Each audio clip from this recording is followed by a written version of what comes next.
The Silent Watchers.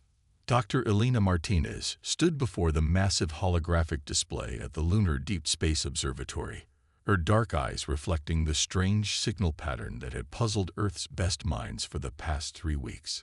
The signal wasn't random noise. It was too structured, too precise. But it didn't match any known astronomical phenomenon either. Running another quantum analysis, her colleague, Dr. James Chen, announced from his workstation. His fingers danced across the haptic interface, sending new streams of data across their shared display. Elena, look at this periodicity. It's almost like it's counting something, Elena finished, leaning forward. After 15 years of searching for extraterrestrial intelligence, she'd learned to trust her instincts. But counting what? The answer came 3 days later, and it wasn't what anyone had expected. Elena was reviewing the latest data when every system in the observatory suddenly went dark. Before panic could set in, the darkness gave way to a new holographic projection, one that filled the entire chamber. Stars materialized around them, but not in any configuration she recognized. At the center of this stellar map, a single point of light pulsed with an unmistakable rhythm. "That's our signal," James whispered, his voice filled with wonder. "But this can't be right. According to these coordinates, the source is..." In the Kuiper belt, a new voice announced. The stellar map dissolved, replaced by a figure that made Elena's breath catch in her throat. The beam before them was tall and elegant, with crystalline features that seemed to shift like liquid mercury.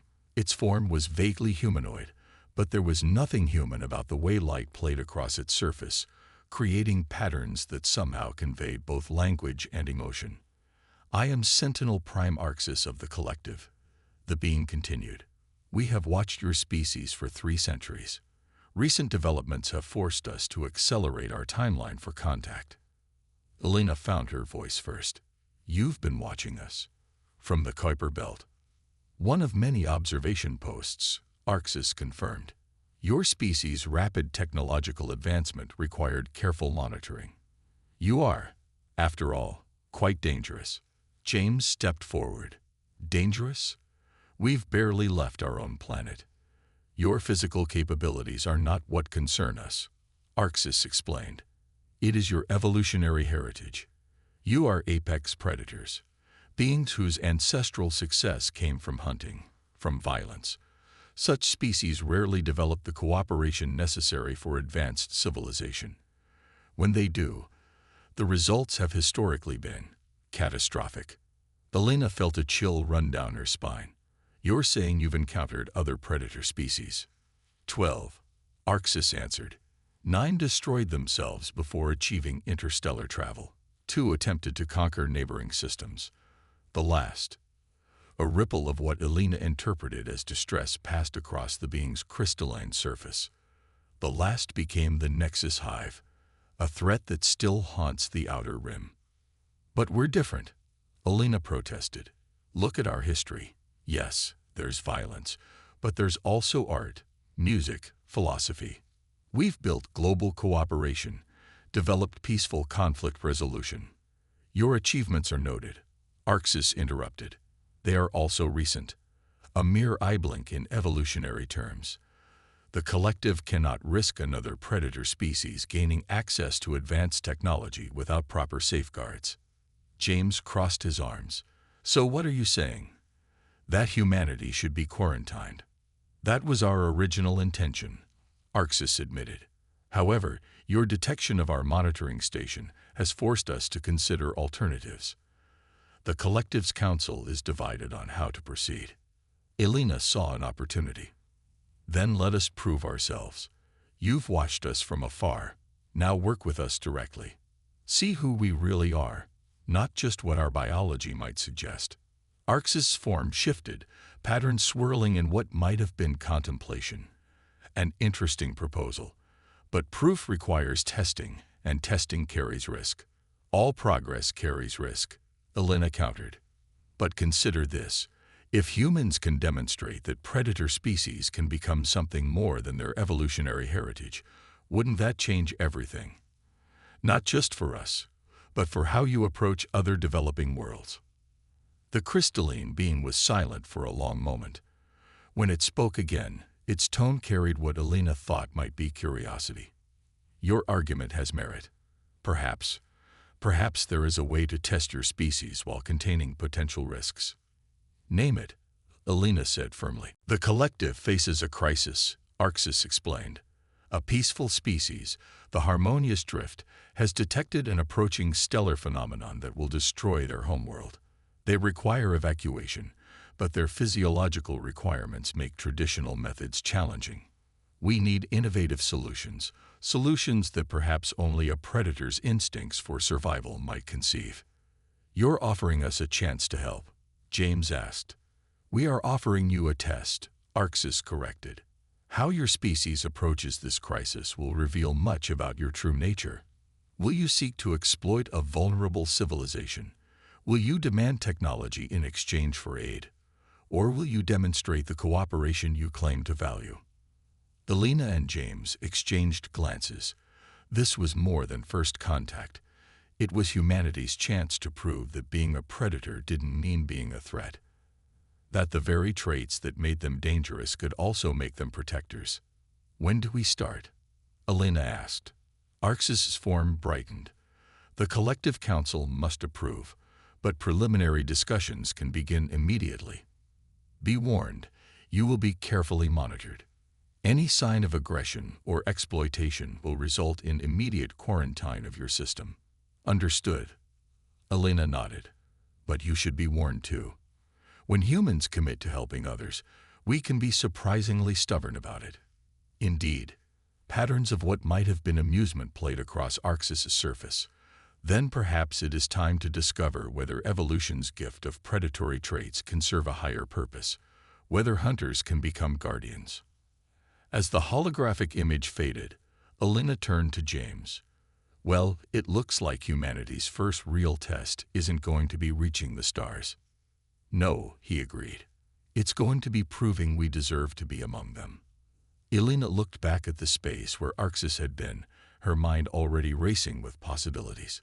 Humanity had spent millennia rising above their base instincts, learning to channel their strengths into creation rather than destruction. Now they had to prove it, not just for themselves, but for every predator species that might follow.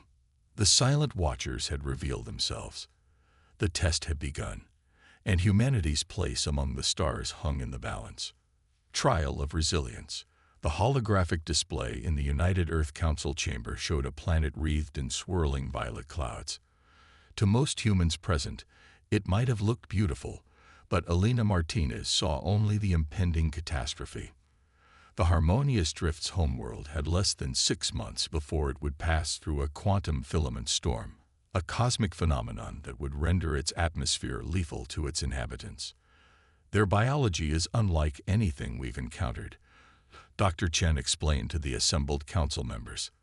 The drift exists in a state of quantum coherence with their environment. They don't just live in their atmosphere, they're partially entangled with it. Admiral Sarah Wong leaned forward, which is why conventional evacuation methods won't work. We can't simply load them onto ships. Exactly, Elena confirmed. Traditional life support systems would disrupt their quantum state. It would be like trying to transport a wave function. The mere act of containment would collapse it. The council chamber erupted in murmured discussions. Humanity's first major test by the collective had turned out to be devilishly complex. They had to save a species that, by the very laws of physics, seemed impossible to move. The collective must have known this when they gave us this test. Councillor Rahman observed. Perhaps they expect us to fail. Elena shook her head. Or perhaps they chose this crisis precisely because it requires thinking beyond conventional solutions. The drift's quantum nature makes them incredibly vulnerable, but it also makes them unique. They perceive reality differently than we do. Different perceptions, James mused from his seat. That's what this is really about, isn't it? The collective sees us as predators because that's their perception. The drift see reality itself differently than we do. Maybe that's the key. Admiral Wong's eyes narrowed. Explain. We've been approaching this as a transportation problem, James continued, standing to manipulate the holographic display. But what if we approach it as a perception problem instead? The drift don't exist in space the way we do. They exist in quantum states. What if, instead of moving them through space, we move the quantum state itself? Elena finished, her eyes widening. James, that's brilliant. We don't need to transport their bodies. We need to transport their wave function. The technical challenges were enormous, but for the first time, they had a theoretical framework to build upon. Over the next 3 months, Earth's best minds worked alongside the few collective scientists willing to collaborate with a predator species. The solution they developed was audacious, a network of quantum entanglement generators that would essentially create a bridge of coherent space between the drift's homeworld and their new home. Not everyone in the collective supported the plan. Elena still remembered the transmission from one of their more vocal critics. You propose to create a quantum tunnel across 12 light-years. The energy requirements alone make this impossible, and the slightest miscalculation could tear space-time itself. Impossible is what humans do best, Elena had replied, especially when others are counting on us. Now, with less than a month before the quantum filament storm would reach the drift's world, Elena stood on the bridge of the UES Horizon, Earth's most advanced research vessel. Around them, a fleet of ships from both Earth and the more cooperative collective species held position, each maintaining a node in the vast quantum network they'd constructed. Final diagnostics complete, James reported from his station. Quantum coherence at 99.8% and holding. Elena, this might actually work. Bridge to engineering, Elena called. Status report. Chief Engineer Yuki Tanaka's voice came through clear and confident. Containment fields are stable, ready to begin quantum tunneling on your mark. Elena took a deep breath. This was it. Humanity's chance to prove they could use their determination and ingenuity to protect rather than destroy. Signal the drift. Tell them we're ready to begin the transfer. The response came not in words, but in a shimmer of quantum frequencies that their instruments interpreted as both acknowledgement and gratitude. The drift, it seemed, had developed their own perception of humanity, not as predators, but as preservers. Initiating quantum tunnel, James announced. Power levels nominal. Coherence holding steady. On the main viewer, space itself seemed to twist as the quantum tunnel took shape. It was beautiful and terrifying. A bridge built not of matter but of carefully manipulated probability states. Through it, the drift would be able to maintain their quantum coherence while transitioning to their new home. The process took 18 hours. Elena stayed at her post the entire time, monitoring every fluctuation, making minute adjustments to maintain the tunnel stability. When the last of the drift had safely transferred, the exhausted crew of the Horizon erupted in cheers. Quantum tunnel collapsing, James reported, his voice thick with emotion. Transfer complete. We did it, Elena. We actually did it. But their success had implications beyond saving the drift. The collective observers had watched humanity tackle an impossible problem, not through force or aggression, but through innovation and determination. They had proven that predatory instincts, the drive to overcome challenges, the refusal to accept failure, could be channeled into acts of preservation. Admiral Wong's voice came through on a private channel. Well done, Doctor. The Collected's Council has requested a full briefing on the quantum tunnel technology. It seems we've impressed them. Not just impressed, Elena replied, watching the grateful movements of the drift settling into their new home. We've shown them something they didn't expect, that being a predator species doesn't just mean being capable of destruction. It means being capable of protecting those who can't protect themselves. The Horizon's crew began their journey home, but Elena knew this was just the beginning.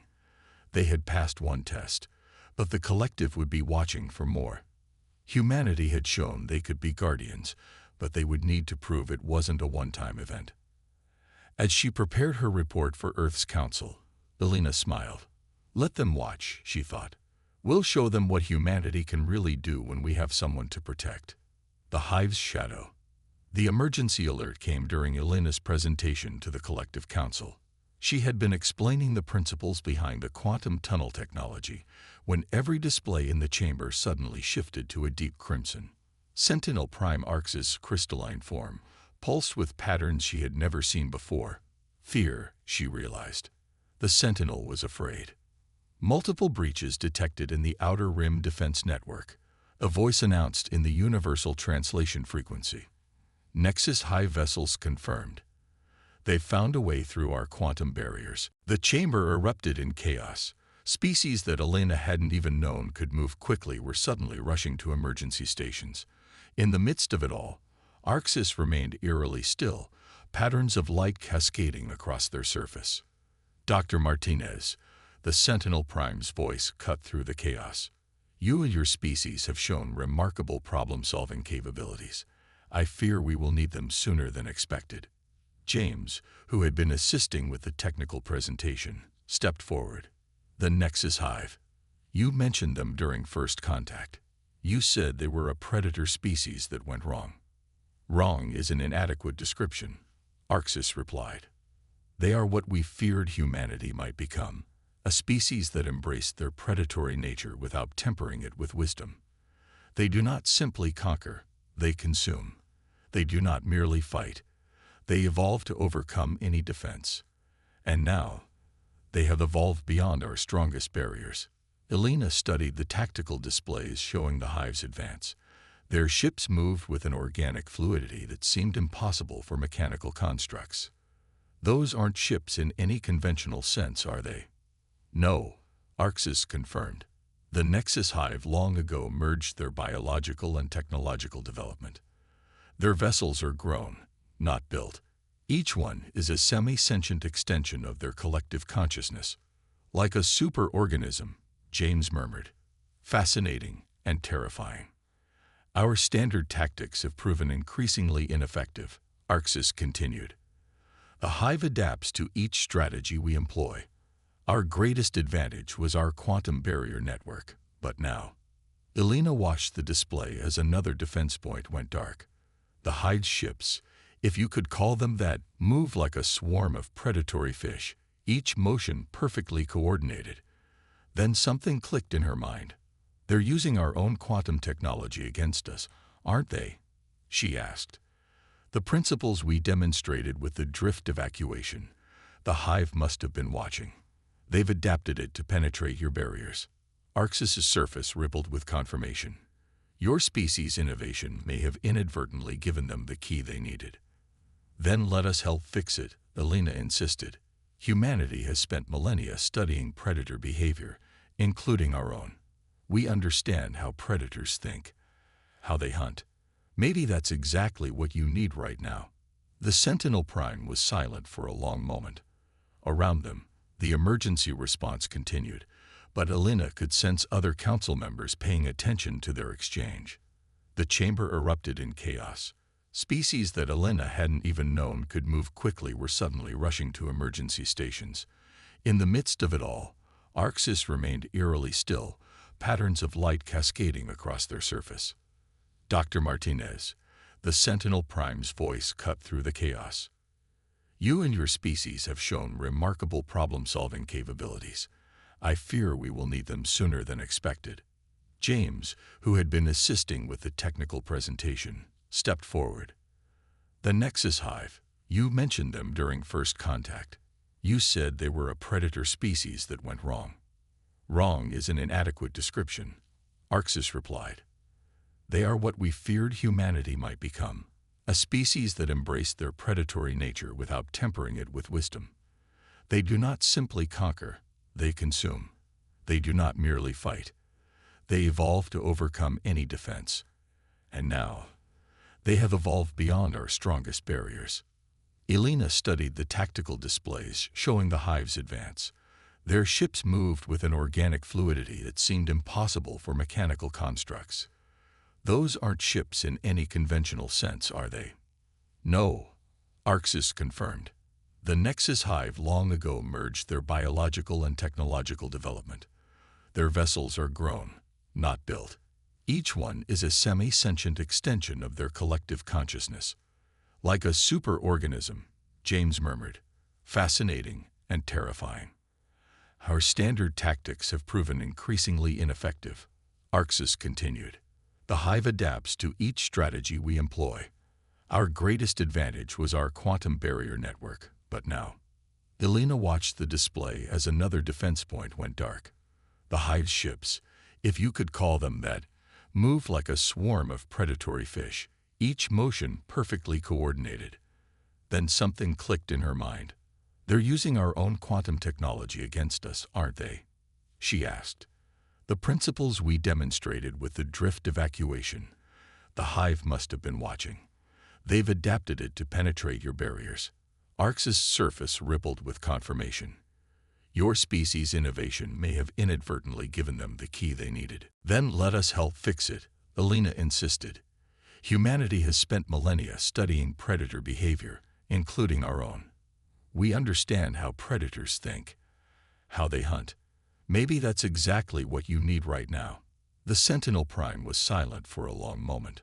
Around them, the emergency response continued, but Elena could sense other council members paying attention to their exchange. You offer assistance, even though this crisis may have been partially triggered by your technology, Arxis asked. That's exactly why we should help. James stepped in. On Earth, we have a concept called responsibility.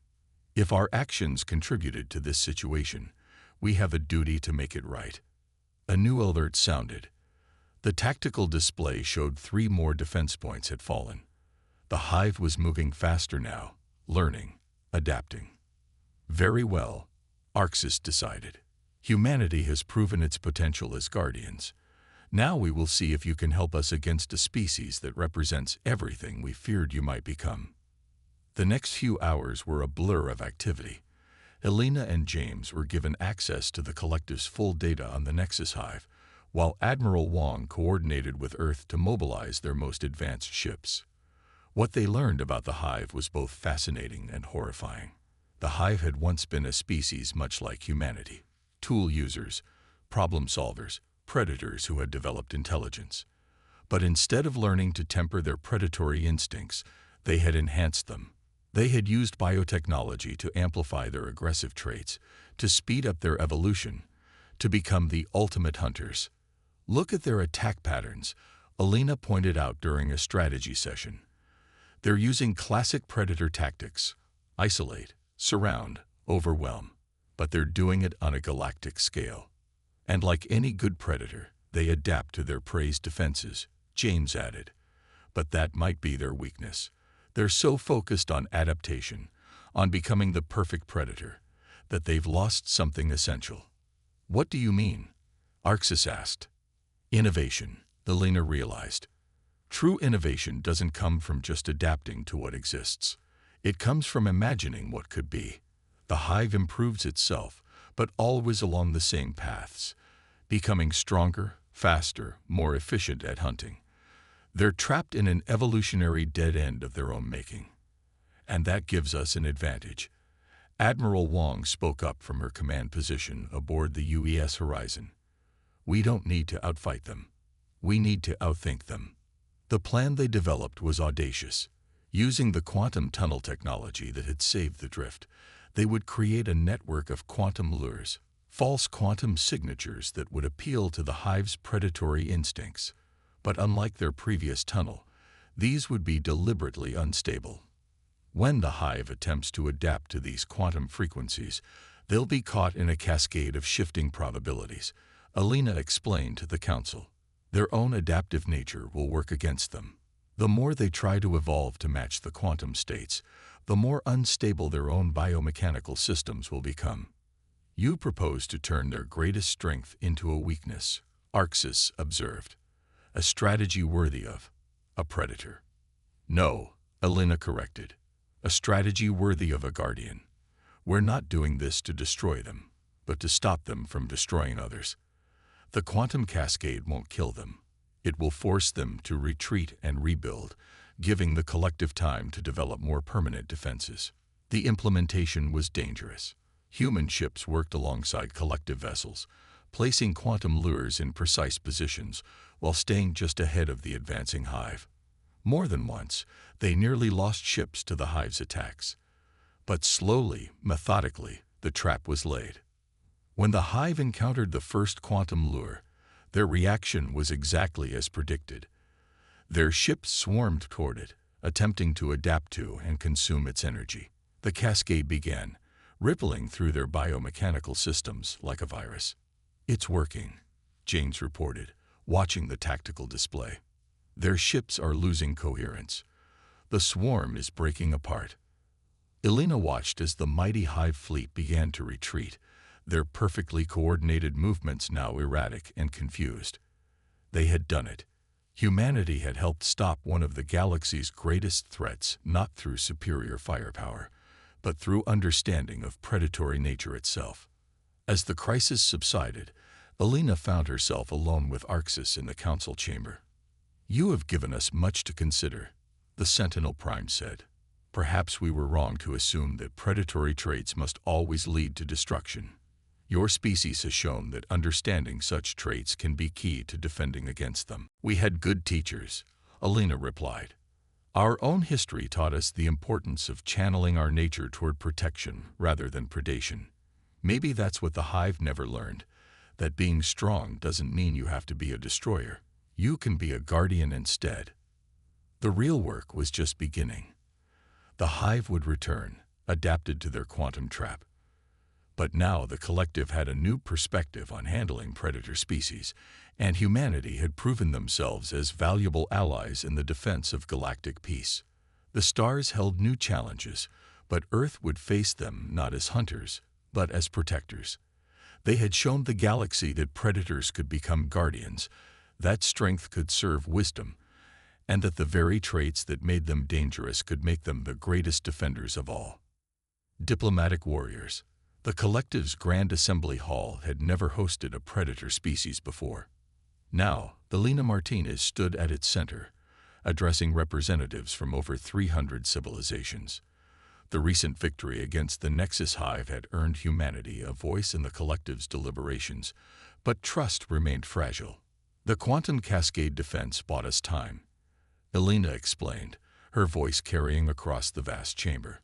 "But the hive will adapt. They always do. We need to think beyond temporary solutions. And you believe humanity has the answer." The question came from a representative of the stellar Concordat, their bioluminescent form pulsing with skepticism. "Your species has barely achieved interstellar travel. That's precisely why we have a unique perspective." James Chen stepped forward, joining Elena on the speaking platform. "We're new enough to see patterns that others might have accepted as unchangeable. The collective's defensive strategy has always been about containing threats. We propose something different." A holographic display shifted, showing a new tactical configuration. Instead of the traditional barrier network that the collective had relied upon for millennia, it showed a more dynamic defense system. "The hive succeeds because they can predict your responses," Elena continued. "Your defensive patterns are based on thousands of years of refined protocols. They're excellent protocols against any normal threat. But the hive isn't normal. They're predators, and predators excel at finding patterns in their prey's defenses." Admiral Wong, now serving as Earth's military liaison to the collective, activated her own display. "We propose a defense network that learns and changes like the hive does, but with a crucial difference. Instead of purely reactive adaptation, we incorporate randomized innovations based on collective intelligence." The assembly erupted in overlapping discussions. Arxis, who had become one of humanity's strongest advocates in the collective leadership, raised their crystalline form for silence. "Explain this concept of collective intelligence in your proposal," the Sentinel Prime requested. Elena smiled. "The Nexus Hive functions as a single organism, which makes them incredibly efficient but also predictable. They can only innovate along paths that fit their existing paradigm. We propose leveraging the diversity of the collective itself. Each species here has unique ways of thinking, unique approaches to problem solving. Why not use that? You suggest we think like predators." A representative of the harmonious drift shimmered with what might have been concern. "We suggest you think like survivors," James corrected. "Every species here has evolved defenses against predators on their homeworld. Some developed speed, others developed camouflage or collective behavior. The hive expects prey to act like prey, to run, to hide, to build walls. What if instead we combined all our defensive innovations into something entirely new?" The proposal was radical, but humanity's recent success against the hive gave it weight. Over the next several weeks, Alina and her team worked with representatives from dozens of species, integrating their various approaches to survival into a comprehensive defense strategy. The drift contributed their understanding of quantum states, which had proven key to their species' survival. The crystalline sentinels offered their expertise in energy manipulation. Even the smallest, seemingly most vulnerable species had valuable insights into survival against overwhelming odds. But not everyone was convinced. A faction within the collective, led by the ancient conservators, argued that working so closely with a predator species was dangerous. "You speak of protection," their representative addressed the assembly, "but we see the signs of conquest.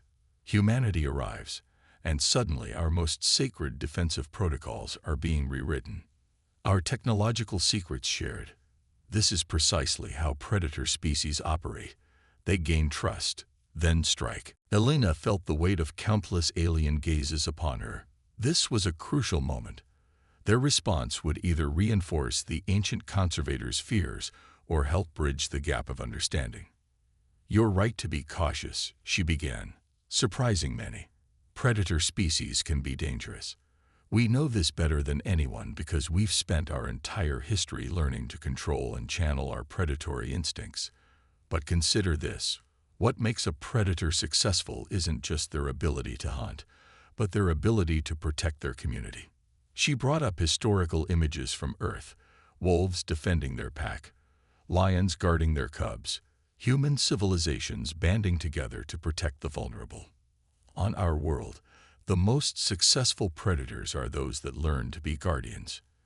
Yes, we have the instincts of hunters. We can think like the hive because we understand predatory logic. But we've learned to use those instincts for protection, not destruction. We don't want to conquer the collective. We want to help defend it. Admiral Wong stepped forward. "Every ship we've committed to the collective's defense is under your joint command. Every technological innovation we've developed is shared with full transparency. These aren't the actions of conquerors, they're the actions of allies." James activated a new display, showing the progress of their defensive innovations. The hive thinks like a perfect predator, and that's their weakness. They expect everyone else to think like prey. But what happens when they face a defense system that combines the protective instincts of a predator with the diverse survival strategies of 300 species? The debate raged for days, but gradually support for the human initiative grew. The success of their quantum cascade strategy had proven they could contribute more than raw military power. Their ability to bridge the gap between predator and prey psychology offered unique insights into defending against the hive. Finally, the collective reached a decision. Humanity would be granted full membership with a specific mandate to help coordinate defense strategies against the hive. It was an unprecedented role for such a young species, but as Arxis pointed out, unprecedented threats required unprecedented solutions. As the assembly concluded, Alina found herself in a quiet conversation with a representative of the drift, their quantum field harmonizing in what she had learned to recognize as friendly interaction. "We feared predators because we only knew them as destroyers," the drift communicated. "Your species has shown us that there is another way. Perhaps this is why you were able to save us. You understand both the hunter and the hunted." Alina watched the busy activity in the assembly hall, where humans now worked alongside beings they had only imagined in science fiction a few years ago.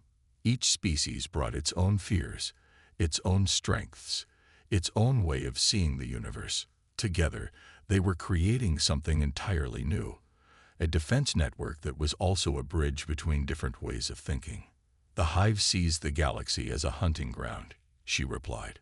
"We see it as a community worth protecting. That's the real difference between a predator and a guardian, not the capabilities they possess, but how they choose to use them." The next phase would be crucial. The hive would return, stronger and more adapted than before, but they would face something they had never encountered: a defense built on the combined wisdom of predator and prey, strength and survival, innovation and tradition. Humanity had found its place in the stars not by conquering or commanding, but by bridging worlds and ways of thinking. They were diplomatic warriors, using their predatory insight to protect rather than pursue, to guard rather than hunt. The stars had once seemed full of threats. Now they were full of allies, each contributing their unique perspective to a greater whole. The true test of any species wasn't their biological heritage, but the choices they made with the traits evolution had given them. Evolution's children. The hive returned sooner than anyone expected. Their vast biomechanical fleet emerged from hyperspace in a formation never seen before, not a swarm, but a precise geometric pattern that seemed to pulse with its own dark intelligence. They had evolved beyond their previous tactics, just as Elena had warned they would. Multiple quantum signatures detected, James reported from his station aboard the newly commissioned UES Guardian. "They're not just adapting to our cascade defense, they're weaponizing it." Elena studied the tactical display, where hundreds of collective defense ships held position alongside Earth's contribution to the fleet. The combined defense network they had spent months building was about to face its ultimate test. "They think they know what to expect." Admiral Wong's voice came through the command channel. "Let's show them how wrong they are." The hive struck first, launching a wave of quantum disruption that would have shattered their previous defenses. But this time, the collected's response was anything but predictable. Ships from the harmonious drift phased through the attack, their quantum nature allowing them to exist in multiple states simultaneously. Crystalline vessels from the Sentinel fleet refracted the energy assault, turning it into a dazzling display of harmless light. "Phase 1 complete," Elena announced. "They've committed to their attack pattern. Time to show them what true adaptation looks like." The defense fleet began to move, but not in any formation the hive could have anticipated. Each species contributed its unique approach to survival, creating a complex dance of evasion and counterattack that defied predictive analysis. The drift's quantum ships shifted between states, making targeting impossible. The crystalline Sentinel vessels formed living prisms that scattered the hive's energy weapons. Earth's ships demonstrated the unpredictability that had made humanity such successful hunters, never attacking the same way twice. But the hive was far from defeated. Their ships began to metamorphose, organic technology reshaping itself to counter each new threat. What worked against them once never worked again. "They're learning," James observed grimly. "Fast." "Good," Elena replied, surprising him. "Because that's exactly what we wanted them to do." The real trap wasn't in any single tactic or technology. It was in the very nature of their defense. Every time the hive adapted to counter one species' approach, they left themselves vulnerable to others. The more they evolved to fight like perfect predators, the more they lost the ability to understand any other way of thinking. "Now," Elena commanded, "initiate the Guardian Protocol." Across the battlefield, ships of every species began broadcasting quantum signatures, not attacking, but communicating. The drift's quantum harmonies merged with Sentinel energy patterns, creating a symphony of information that the hive's collective consciousness couldn't ignore. "They're trying to process it all," James reported. "Their adaptive algorithms are going into overdrive." "Because they can't help themselves," Elena explained. "They've evolved to analyze and counter every pattern they encounter. But these aren't attack patterns, they're communication. The more they try to adapt, the more information they have to process." The hive fleet's perfect formation began to waver. Their ships twisted into increasingly complex shapes as they tried to adapt to thousands of different communication patterns simultaneously. They had become so specialized for combat that they had lost the ability to simply ignore information that wasn't a threat. Admiral Wong's voice was tense with anticipation. Status of the quantum network. Holding steady, James confirmed. The drift are keeping it stable. The hive can't break the connection without losing their own quantum coherence. Elena watched as the trap closed. The hive had become trapped in a paradox of their own evolution. Their drive to adapt, to consume, to overcome every pattern they encountered had become their weakness. They couldn't stop processing the flood of communication, couldn't stop trying to find attack patterns in what was essentially a galaxy-spanning conversation. Their fleet is falling into disarray, James announced. Ships are losing cohesion. The collective consciousness is fragmenting. But Elena saw something else in the data, something unexpected. Look at these patterns. Some of the hive ships, they're not just failing. They're changing. The transformation was subtle at first. A few hive ships stopped their frantic morphing, settling into more stable forms. Their quantum signatures shifted from the harsh patterns of predation to something more harmonious. They're remembering. Arx's voice came through, filled with wonder. Beneath their drive to consume, there are still echoes of what they once were. The quantum network isn't just overwhelming them. It's reaching that buried memory. Elena understood. The hive had spent so long evolving to be perfect predators that they had lost touch with their original nature. The part of them that had first looked up at the stars with curiosity instead of hunger. The combined quantum signatures of hundreds of species weren't destroying them. They were reminding them of other ways to exist. All ships, hold position, Admiral Wong ordered. Continue broadcasting. Let's see where this goes. Hours passed as the transformation spread through the hive fleet. Ships that had been weapons of biological terror became something new, still organic technology, but no longer driven solely by the need to consume and adapt. The collective consciousness that had been focused entirely on predation began to fragment into individual awareness. When the first communication came from the transformed hive ships, it was in a language older than their conquest of space. Elena worked with the drift to translate it, and when she succeeded, tears came to her eyes. "They're asking for help," she announced to the fleet. "Not to fight or feed, but to remember who they were before they lost themselves to pure predation." The victory wasn't what anyone had expected. Instead of destroying the hive, they had helped them find a way back from the evolutionary dead end they had trapped themselves in. It wouldn't be an easy path. Much of the hive remained aggressive, retreating to the edges of known space. But a significant portion of their fleet remained, ready to begin the long journey of remembering how to be more than just hunters. In the aftermath, Elena stood with James and Admiral Wong in the collective's Grand Assembly Hall. Representatives of every species had gathered to mark not just a military victory, but a profound shift in how the galaxy understood the relationship between predator and prey, hunter and guardian. "We feared predator species because we believed evolution had made them incapable of true cooperation," Arxis addressed the assembly. "Humanity has shown us that evolution gives us tools, but consciousness gives us choices. The very traits we feared. Adaptation, persistence, the drive to overcome challenges, can serve creation as easily as destruction." Elena looked out at the assembled species, the crystalline sentinels, the quantum state drift, the transformed hive ships now in peaceful orbit, and dozens of others. Each had evolved different solutions to survival, different ways of experiencing the universe. Together, they were stronger than any single approach could ever be. "We're all evolution's children," she told the assembly. "Predator, prey, or something in between. Those are just different tools that evolution gave us for survival. The real test isn't what nature made us, but what we choose to become."